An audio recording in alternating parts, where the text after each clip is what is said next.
Do you feel safe in your home? Sadly, the answer is no for thousands of West Australians affected by family and domestic violence, FDV for short. Private or social housing tenants experiencing family violence have found themselves trapped in lease agreements because leaving at short notice means they'll owe the landlord money, can be taken to court and might not get their bond back. In 2019, WA tenancy laws are changing to remove these barriers. Tenants facing family violence will be able to stay or go without legal or financial consequences of breaking lease. Family is a broad term including two people who are or used to be married or de facto, intimate partners, children and parents, other relatives or personal connections such as carers and dependents. Violence is controlling an adult or child through fear and can be physical, emotional or psychological. Behaviours include assault, sexual abuse, stalking, restricting freedom, threats, isolating a person by preventing access to money, friends, family or culture, damaging property, hurting or killing pets. A tenant choosing to leave a rental home for family violence reasons needs to provide a termination notice to whoever they rent from, plus evidence such as a family violence restraining order, proof of criminal charges laid or an upcoming court hearing, or a new official consumer protection form to prove the reason for leaving is FDV.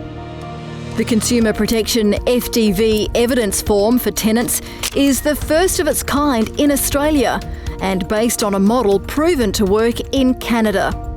The form needs to be signed by a specific qualified professional who knows the tenant to be a victim of family violence, such as a doctor, police officer, or person in charge of a women's refuge. A tenant who provides a termination notice and FDV evidence to their landlord can give 7 days' notice and leave the rental home any time that week.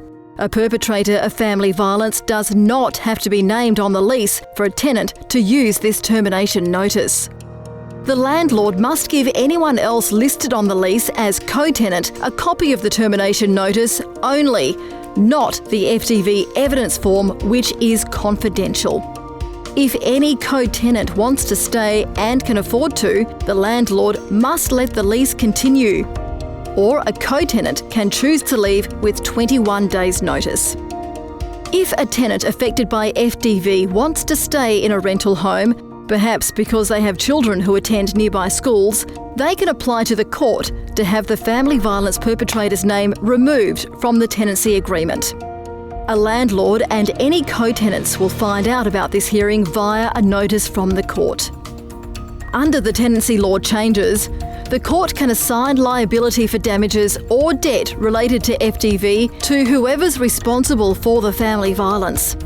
It doesn't change how much a landlord can claim, just the person who pays. Tenants can change locks without permission to prevent family violence.